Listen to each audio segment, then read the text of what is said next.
गरीब नवाज। अजमेर में इस वक्त एक मंदिर था जो अजमेर का सबसे बड़ा मंदिर था और सिर्फ राजाओं और रानियों की इबादत के लिए मखसूस था। मंदिर के साथ ही एक तालाब था जिसका नाम अनासागर था। हिंदू इस तालाब के पानी को इंतहाई मुतबर्रिक ख्याल करते थे। उनका अकीदा था कि जो इस तालाब में गुस्ल कर ले इसके सब गुनाह झड़ जाते हैं। कहते हैं इस मंदिर में रात को इतने चिराग जलते थे कि सिर्फ एक ही रात 3.5 मन तेल उन चिरागों में इस्तेमाल होता था। अर्द गिर्द के कई देहात मंदिर के नाम थे, यानी इन देहात की आमदन मंदिर पर खर्च होती थी। मंदिर में हजारों मुलाजिमीन थे जिनका काम आने वालों की रहनुमाई करना था कि कौन सा खुदा बेटे अता करने वाला है, कौन सा देवता सेहत व तंदुरुस्ती का मालिक है और किस मूर्ति की पूजा से दौलत मेहरबान होती है। ख्वाजा गरीब नवाज रहमतुल्लाह अलैहि इस मंदिर में तशरीफ ले गए और अनासागर से कुछ फासले पर चटाई बिछाकर अपने मुरीदों के हमरा बैठ गए। असर का वक्त तकरीबन हुआ ही चाहता था, लिहाजा अब रहमतुल्लाह अलैहि ने हजरत कुतुबुद्दीन रहमतुल्लाह अलैहि से अजान देने का कहा। कुफ्र व शिर्क के गढ़ अजमेर में अल्लाह की वाहिदीनियत और हजरत मोहम्मद की रिसालत का ये पहला ऐलान था। वो लोग इस्लाम से मुकम्मल तौर पर लाइल थे। चुनांचे अजान की आवाज़ सुनकर वो हैरान हुए और अपने घरों से निकल आए। सब मुसाफिरों ने अनासागर के पानी से वुज़ू किया और नमाज पढ़ना शुरू किया। सब हिंदू हैरान रह गए कि सब भगवान तो अंदर हैं, तो ये लोग सहन में किस भगवान को सजदा कर रहे। जब शाम हुई तो राजा के ऊंट जो दिन में चरने के लिए गए हुए थे अपने चरवाहों के साथ वापस आने लगे। इत्तेफाक से जहां हजरत ख्वाजा रहमतुल्लाह अलैहि अपने साथियों के साथ बैठे थे वो जगह राजा के ऊँटों के बैठने की थी। चरवाहों ने बाबा साहिब रहमतुल्लाह अलैहि से कहा, उठो बाबा, ऊँटों के बैठने की जगह खाली करो। अब रहमतुल्लाह अलैहि ने फरमाया, इतना मैदान पड़ा है, ऊँट तो कहीं भी बैठ जाएंगे, क्यों मुसाफिरों को तंग करते हो। वो न माने और मुसलसल इसरार करते रहे कि ऊँट इसी जगह बैठेंगे। आखिर उन्होंने बहुत बदतमीजी से कहा, ये राजा के ऊँटों के बैठने की जगह है और उधर राजा के ऊँट ही बैठेंगे, तुम लोग कहीं और डेरा लगाओ। आखिर अब रहमतुल्लाह अलैहि ने उठते हुए हजरत कुतुब से फरमाया, उठो कुतुबुद्दीन, ये कह रहे हैं कि ये ऊँटों के बैठने की जगह है, तो चलो अब यहाँ ऊँट ही बैठे रहें। ये कहकर अब रहमतुल्लाह अलैहि अपने साथियों समेत वहाँ से उठ गए। अगली सुबह जब ऊँटों को चराई के लिए ले जाने का वक्त आया और चरवाहों ने ऊँटों को उठाना चाहा तो उन्हें पता चला कि ऊँट उठने के काबिल नहीं है। उन्होंने ऊँटों को मार मार कर जबरदस्ती उठाना चाहा, लेकिन वो बैठे ही रहे। चरवाहे परेशान हो गए कि जो ऊँट उनके एक इशारे पर उठ खड़े होते थे आज क्यों नहीं उठ रहे। आखिर उन्हें याद आया कि कल इस मुसाफिर फकीर ने कहा था कि चलो अब यहाँ ऊँट ही बैठे रहे। लोग इकट्ठा होना शुरू हो गए। कोई कह रहा था फकीर कोई कामिल जादूगर है और किसी का ख्याल जाहिर किया कि वो कोई भगवान का अवतार है। बात राजा पृथ्वी तक पहुंच गई कि एक मुसाफिर फकीर ने राजे के ऊँटों पर जादू कर दिया है। राजा ने हजरत मुईनुद्दीन रहमतुल्लाह अलैहि को पैगाम भेजा कि तुम कैसे फकीर हो जो बेज़बानों को बांध रखा है, ये बेचारे भूख प्यास से मर जाएंगे, इसलिए मेहरबानी करके अपना जादू वापस ले लो। अब रहमतुल्लाह अलैहि ने फरमाया, हम मुसलमान हैं और मुसलमान बद्दुआ नहीं करते, ना ही जादू। जाव जिसके हुक्म से बैठे थे इसी के हुक्म से उठ खड़े होंगे। अब जो जाकर उठाया तो ऊँट पहली बार पर ही उठ खड़े हुए। हिंदुओं की दिलचस्पी इन मुसाफिरों में बढ़ने लगी।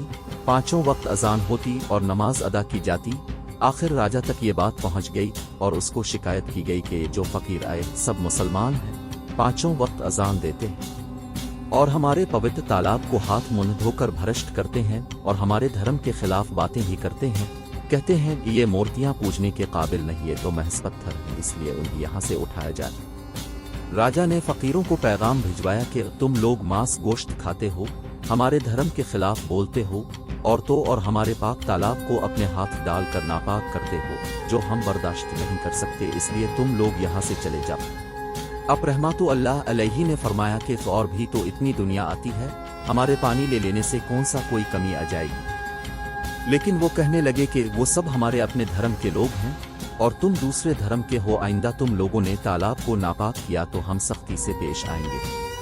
अब रहमतुल्लाह अलैहि ने हजरत कुतुबुद्दीन बख्तियार रहमतुल्लाह अलैहि से फरमाया, कुतुबुद्दीन, शायद ये लोग आइंदा हमारे पानी लेने पर कोई फसाद बर्पा करे।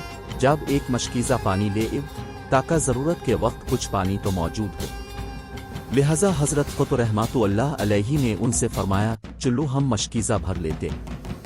वो इस शर्त पर मान गए कि तुम्हारा जिस्म पानी से न छुए। हज़रत क़ुत्ब रहमतुल्लाह अलैहि तालाब की सीढ़ियों पर जा बैठे और मशकीज़ा पानी में डुबो दिया। जब वो भर गया तो हज़रत क़ुत्ब रहमतुल्लाह अलैहि ने वो मशकीज़ा ऊपर खींचा, लेकिन जो ही मशकीज़ है पानी से बाहर आया, अना सागर का सारा पानी खुश्क हो गया और झील की तह में खुश्क रेत उड़ने लगी। गोया सारा अना सागर मशकीज़े में बंद हो गया हो। अना सागर का खुश्क होना था कि पूरे अजमेर में कोहराम मच गया। गलियों मोहल्लों में चीख व पुकार और आहो बका शुरू हो गई। वो रो रहे थे कि हम जो गुनाहों की गठरियाँ लाते हैं और अना सागर में गुस्ल करके उनसे छुटकारा पा लेते हैं, अब हम गुनाहों का बोझ लिए किधर जाएंगे। सारे इलाके में खबर फैल गई कि मुसाफिर फ़कीर ने जादू के जोर से अना सागर को खुश्क कर दिया है। राजा इस नई सूरत हाल से बहुत परेशान हुआ। इसने अपने वजीरों को बुलाया। सब ने यही कहा कि फ़कीर तो जादूगर है या फिर वाकई कोई कामिल फ़कीर है। साथ ही उनकी परेशानी बढ़ गई कि अजमेर की रौनक तो थी ही अना सागर के दम से, इसी की वजह से लोग दूर दूर से अजमेर आते थे और अपना ईमान ताज़ा करके लूटते थे। अना सागर के खुश्क हो जाने से हिंदू धर्म को सख्त धचका लगेगा और यही तशवीशनाक बात थी। आखिर तय पाया कि फ़कीर से मुज़ाकरात किए जाएं। आखिर वो चाहता किया, अगर इसके मुतालिबात माकूल हों तो तस्लीम कर लिए जाएं या फिर सब मर्द औरतें और बच्चे जाकर फ़कीर की मिन्नत समाजत करें कि लोगों को परेशानी से निजात दिलाओ और हम पर करम करो। हम अपने पापों का बोझ उठाए किधर जाएं और कैसे सुकून पाएं। ये तजवीज़ ज़्यादा आसान थी। लिहाजा तमाम लोग बाबा साहिब रहमतुल्लाह अलैहि के पास आए और बोले, बाबा तुम भी वज़ू कर लिया करना, लेकिन भगवान के वास्ते हमारा अना सागर हमें लूटा दो। हज़रत ख्वाजा गरीब नवाज रहमतुल्लाह अलैहि ने हज़रत क़ुत्ब रहमतुल्लाह अलैहि से फरमाया, जाओ क़ुत्ब मशकीज़ा वापस तालाब में डाल। जो ही मशकीज़ा तालाब में उल्टाया गया, अना सागर किनारों तक उछल आया। इस पानी ने कई दिलों को धो डाला। हिंदू कौम की अपनी तारीखी किताबों में भी हिंदू मौरख इस बात को तस्लीम करते हैं कि इस शाम 32,000 हिंदू कलिमा पढ़कर हल्का बिगविश इस्लाम हो गए। इन हिंदुवे के मुसलमान हो जाने से हिंदू पंडितों और आम हिंदुवे में भी गम व गुस्सा का तूफान उठ खड़ा हुआ। वो सोच में पड़ गए कि फ़कीर अगर कुछ दिन मजीद उधर रह गया तो देवी दोतावी का तो नाम लेने वाला भी कोई ना रहेगा। लिहाजा लोगों ने राजा को मजबूर किया कि जल्द कुछ किया जाए। राजा ने मंदिर के बड़े पंडित रामदेव को बुलाया और इसे बाबा साहिब रहमतुल्लाह अलैहि से मुनाजरा रखकर जल्द अज जल्द उन्हें शिकस्त देने और अजमेर से बाहर निकाल देने का हुक्म दिया। रामदेव अपने वक्त का माना हुआ पंडित था, जिसकी इल्मी काबिलियत की दूर दूर तक धूम मची हुई थी। दरअसल पंडित शैतानी और जादुई ताकतों का मालिक था। उसने राजा को यकीन दिलाया कि जल्द ही राजा कोई अच्छी खबर सुनेगा। रामदेव बाबा साहिब रहमतुल्लाह अलैहि के पास आया और उल्टे सीधे सवालात करना शुरू किया। हज़रत ख्वाजा रहमतुल्लाह अलैहि ने खामोशी इख्तियार किए रखी। जब रामदेव ने हद से बढ़कर शोर मचाना शुरू कर दिया तो हज़रत ख्वाजा रहमतुल्लाह अलैहि ने इसकी तरफ आंख उठाई और मुस्कुराकर फरमाया, रामदेव तो शोर मचा रहा है और मैं तेरे माथे पर ईमान का नूर चमकता देख रहा हूँ। इस निगाह और लहजे में जाने किया जादू था कि रामदेव कदमों पर गिरा और रोते हुए बोला, बाबा जिस धर्म के तुम हो इसी धर्म में मुझे भी शामिल कर लो। सब लोग जो मुनाजरा देखने आए थे इस काया पलट पर शशदर थे और रामदेव जो बाबा को शिकस्त देने आया था खुद मफ्तू हो चुका था। तारीख की किताबें भरी पड़ी हैं कि हज़रत ख्वाजा अजमीर रहमतुल्लाह वो वाहिद बुजुर्ग हैं जिन्होंने 90 लाख हिंदुओं को मुसलमान किया। सदियां बीत गईं मगर सुल्तान अल हिंद गरीब नवाज हज़रत ख्वाजा मोइन अल दीन चिश्ती अजमेरी रहमतुल्लाह अलैहि का मज़ार वाक़े अजमेर शरीफ राजस्थान इंडिया के आज भी मरजा खलाइक आम है, जहां बिला तफरीक रंग व नस्ल और मजहब के अकीदतमंदों का जिम गफीर हाज़री देने पहुंचता है।